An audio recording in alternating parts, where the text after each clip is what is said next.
नमस्कार.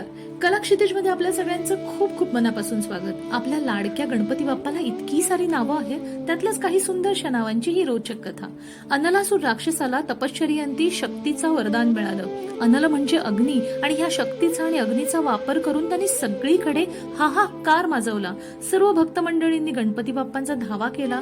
गणपती बाप्पांनी सुद्धा महाकाय रूप घेऊन अनलासुराला गिळून टाकलं. सगळ्यांनाच आनंद झाला, पण बघतात तर काय, गणपती बाप्पांच्या पोटात आगीचा डोंब उसळला आणि काही केला तो शांत होईना. तेव्हा इंद्रदेवांनी त्यांच्या भालावर चंद्र ठेवला, ज्यामुळे त्यांना भालचंद्र नाव मिळालं. विष्णूंनी त्यांच्या हातामध्ये शीतल असं कमळ दिलं, ज्यामुळे त्यांना पद्मपाणी म्हटलं जातं. ब्रह्मदेवांनी रिद्धी सिद्धी दिल्या, ज्यामुळे त्यांना विघ्नहर्ता सिद्धिविनायक म्हटलं जातं. तर शंकरांनी सहस्त्रफण्यांचं नाक त्याच्या कमरेभोवती गुंडाळला, ज्यामुळे त्यांना बद्धोदर हे नाव मिळालं. इतके सारे उपाय झाले, पण त्यामुळे दाह कमी झाला का? हे ऐकण्यासाठी भेटूयात पुढच्या व्हिडिओमध्ये. तोपर्यंत नमस्कार, बाय.